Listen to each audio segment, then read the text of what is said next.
Welcome to Everyone Cooks. My name is Jason Tostrup, and I'm here at the Springfield Family Center in beautiful Springfield, Vermont. We look forward to bringing you some healthy, delicious dishes.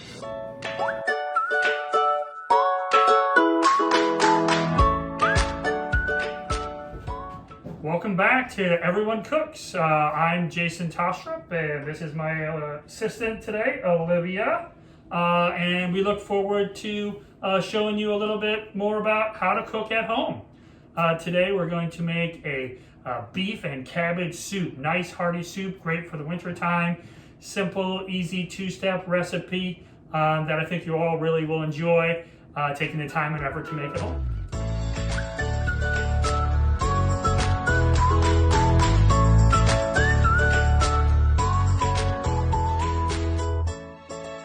Before we get started, I just want to show you a few things that we have today. One of the most important things with cooking is getting organized. It really makes things a lot easier. So I've kind of laid out all of our ingredients to start with our cabbage and beef soup. So what we have here is we have some onions, some garlic, celery, carrots, potatoes. We have about a pound of ground beef. We have a nice big head of cabbage. We're probably not going to use all of that. One head of cabbage goes a long way. We also have some spices like salt, pepper, bay leaf, and oregano. And then we're going to cook with a little canola oil, seasoned with a little soy sauce and tomato. And these are all pretty basic, inexpensive ingredients. Some of these ingredients you might get in a produce box or that are on sale at the supermarket. Really the most biggest expense is the ground beef, but really that adds a nice layer of both flavor and nutrition. So really important to kind of go through, get all your ingredients out for your recipe before you get started and not hunting and pecking. I also have our little stirring spoon, the equipment that we need like our knives and our peeler. I even have our little pot and our little stirring spoon here. So before you get started when you cook at home, keep it really easy. There's a lot of distractions sometimes. Get everything all laid out and organize yourself.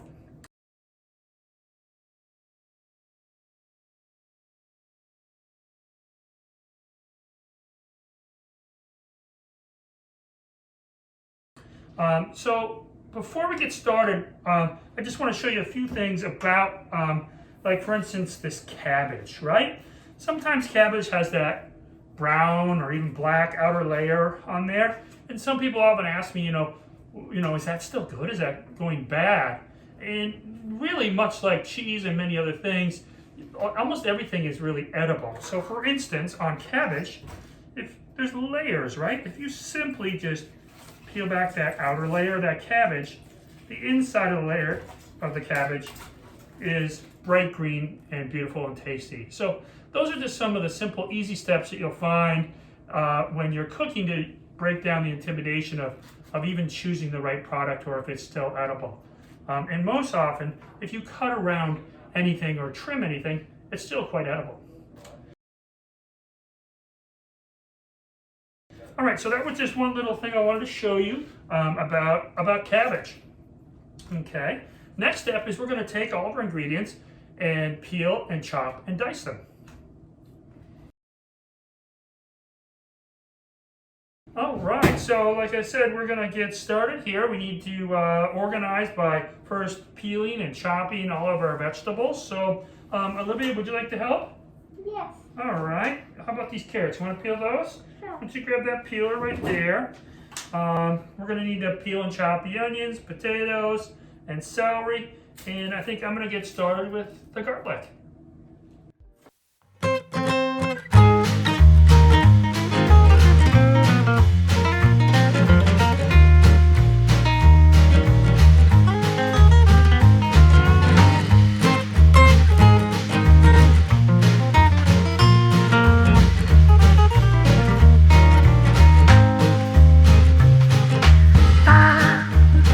Ba ba da ba ba ba ba ba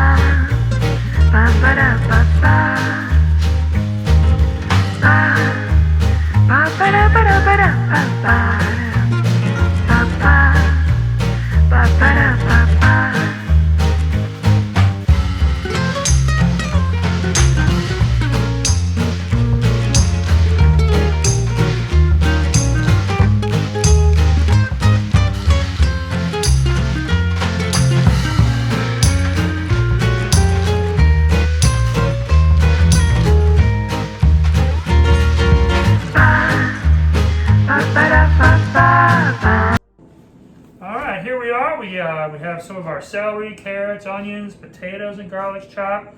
Now here comes that head of cabbage. Woo! It's sometimes, you know, a little intimidating, but it's definitely worth taking the time to use it. Cabbage is full of nutrients, antioxidants, vitamins, and minerals. It's really good for the body and super tasty and crunchy. It has a nice little texture. So cabbage is a round vegetable. It has a flat bottom where it was grown in the earth like this. And then when it's harvested, it's kind of cut to give a flat bottom. And we're just going to accent that flat surface by creating a little bit even more of a flat surface by holding the cabbage down and just cutting a little bit more of a broad base off the bottom there. And that way it's more stable. And then the next step is, once again, using that chef's knife, you're going to want to point your knife towards the cutting board and push down. And with a rocking motion, your hand behind your knife is just cut all the way through. And then pull your knife out, and then you've kind of cut that cabbage in half.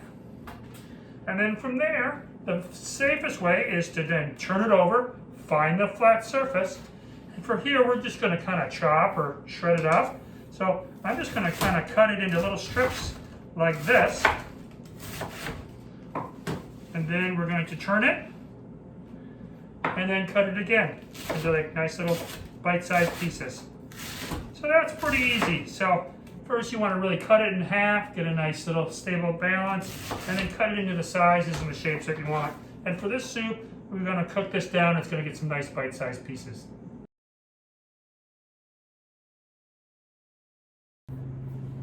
All right, well, we have everything together and organized. Have we peeled and chopped everything? We got it all done? Yes. We're looking good? Okay, so next step is for cooking this soup, really important. So it's basically 2 steps. You know, we're going to take a soup pot and we're going to first fry some of our vegetables and our meat in oil. And then next we're going to add some liquid and bring it up to a simmer. So we could take all these ingredients and just put them into this pot and bring it up to boil and cook it, and it would taste probably just okay, right? But cooking is actually a series of layering things at a certain time. And that kind of sometimes is the intimidating factor of cooking, of when do I add the next ingredient, or why do I add this ingredient at a certain time? And that's what's called a recipe. There's certain steps on when you do things at a certain time. And very often people are intimidated by making a mistake. And for me, I know I've taught a lot of young students, professionals, is you have to throw away the idea of making a mistake is a problem. Cooking is a series of mistakes that you learn from. And so as we go into cooking here, you may or may not succeed your first try, but learning what to look for at each step is really what we're trying to get across today. And when you're cooking with vegetables or things like onions, you can say cook for 2 to 3 minutes, but really cooking is a sense of feel and what it looks like. And so we're hoping to encourage you to understand what cooking feels like and what it looks like. So that's what we're going to start. We have a nice medium pot on here. We're going to start with our onions and our garlic. Onions and garlic are going to add the base of flavor for everything. They also take the longest to cook because they have the least amount of water. So we're just going to add about a 1/4 tablespoon of canola oil to a pot. And then we'll add about 1.5 cups of onions that we chopped. Nice hot pan. And then we'll add our 3 cloves of chopped or minced garlic. And we're just going to stir that around in a pot and let that cook. Now, the fancy term for that is called sauté. But sauté is just another word for frying. So it's a really simple thing. By frying that garlic in the oil, the garlic and the onions in that oil, it's going to develop flavor. And once we've developed that flavor, we can add our next ingredient. And that's what I'm going to help you with next. So our next ingredient is going to be the ground beef. So let's take a look at these onions. All right, so here we are. We have our nice sauteed onions and garlic and olive oil. There's not too much oil, and there's enough to kind of coat the bottom. And if you were here, you could really kind of smell that onions and the garlic. And that adds the base of flavor to any soup or to many, many ingredients. And this is really important. And like I said, you could boil it all together at one time and it would taste okay. But by cooking in that oil, sauteing it, or frying it, however you want to call it, is where we develop the flavors. So there's a little bit of color there, and it's coming a little bit more translucent in color. And now I'm just going to put all the onions off to the side, okay? And I'm going to grab my my ground beef, and I'm simply just going to add that to the bottom of the pot. And let that cook for just a little bit at the bottom of the pot. And then those onions and garlic and oil will start to infuse their flavor into the ground beef. All right, great. Now we're sauteing or frying our onions and cooking that ground beef. It's on a high temperature. You can hear the sizzle. When you're cooking, you use all your senses, your ears, your eyes, your nose, your mouth. It's a wonderful experience to cook. The room is filled up with the aroma of cooked ground beef and onions and garlic. And now it starts to get exciting because you can really start to smell the senses. So for our next step, our ground beef has been cooked, the onions have been fried, and now we're going to add some of the remaining ingredients by simply adding about 1.5 cups of just roughly chopped celery, about 1 pound of red potatoes, about 2 cups of carrots, or that was around 2 carrots.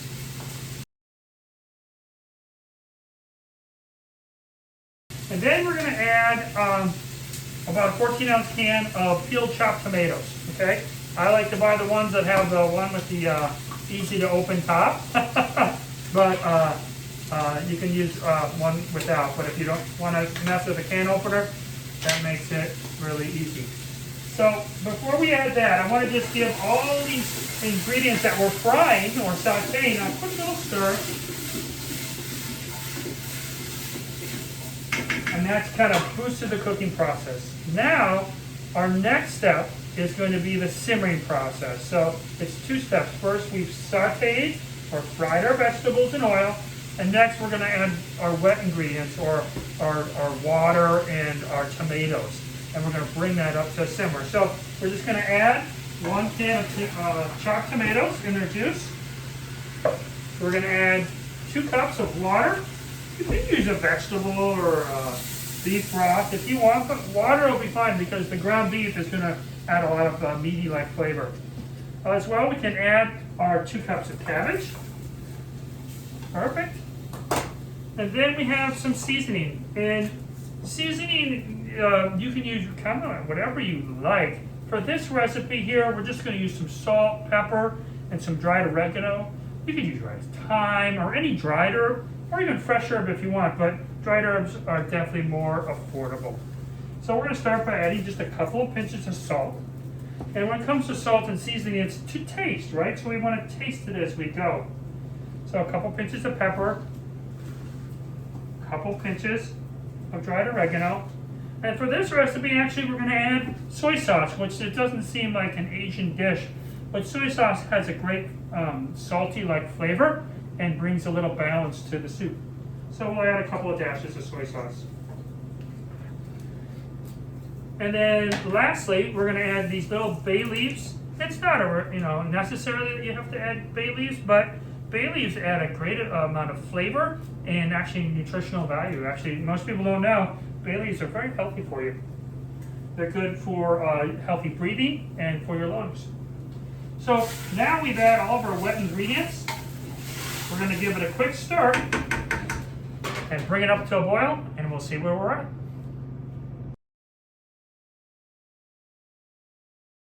All right, well, here we go. We are simmering away. We have, as you can see, all of our vegetables and the ground beef simmering with the tomatoes, water. You can smell a little bit of that soy sauce, oregano, and garlic.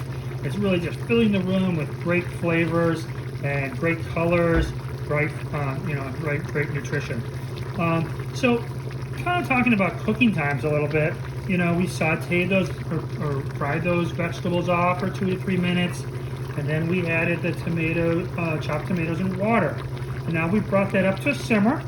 We're going to boil, and then we're going to turn it down just a little bit, right? And we're going to simmer that now until the cabbage gets kind of nice and tender. So you can see it's still a little hard.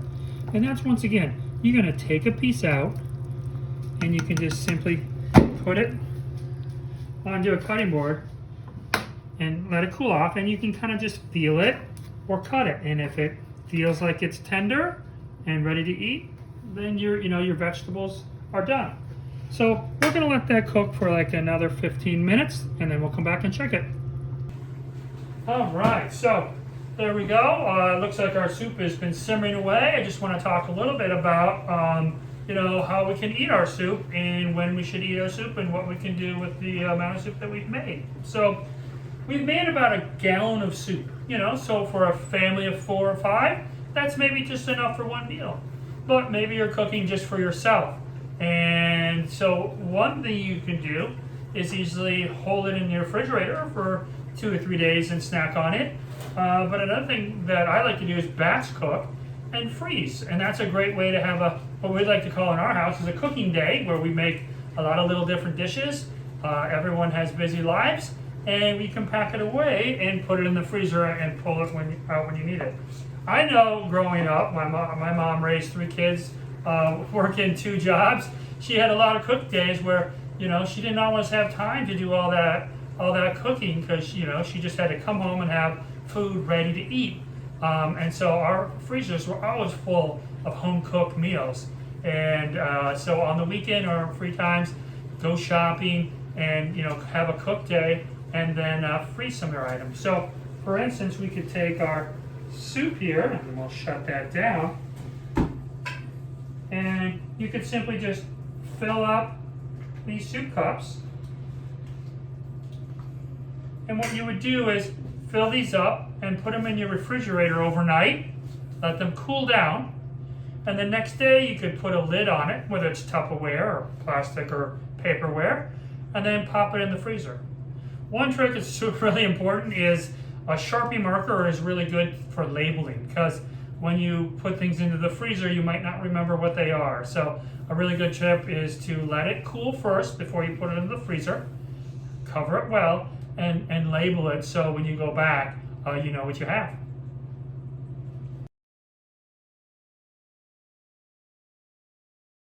All right, so let's put that over there. So that's about putting it in the freezer. Should we try to eat some right now? Yeah. You do? Does it smell good? Yeah. All right. Oh, you have some bowls? Can I have one bowl? Here, let's dish them up. Very nice. All right, that's looking great. The vegetables are nice and tender. Put one there. You got another bowl for me? One for each of us. And, cooking at home is definitely a relaxing thing to do. It also can be stressful. You have to take the time to do it. But when you do, and when you share a meal with your friends or your family, and you cooked it, it can be something that you're very proud of, and share a tradition of making things that are simple yet healthy. You have any spoons over there, young lady? Oh, perfect. Shall we taste? Yeah. All right, let's take off our mask. It looks hot. Oh yeah, it smells good. Look at all those beautiful vegetables that are in there.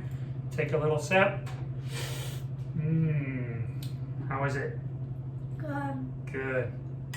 Well, we just want to thank you for joining us today, and hopefully you'll subscribe to our YouTube channel, follow us on Facebook and Twitter. Please give us all of your comments, suggestions, and feedback. This is for you. This is for you and your family and your friends and our community. And it's together as we learn to cook more and inspire each other by sharing our stories of what we've made, and inspiring your friends and your neighbors to also cook a meal. Collectively, all together, we'll become healthier and be a stronger community. And so until next time, eat well and be well and take care. Thank you very much. Bye.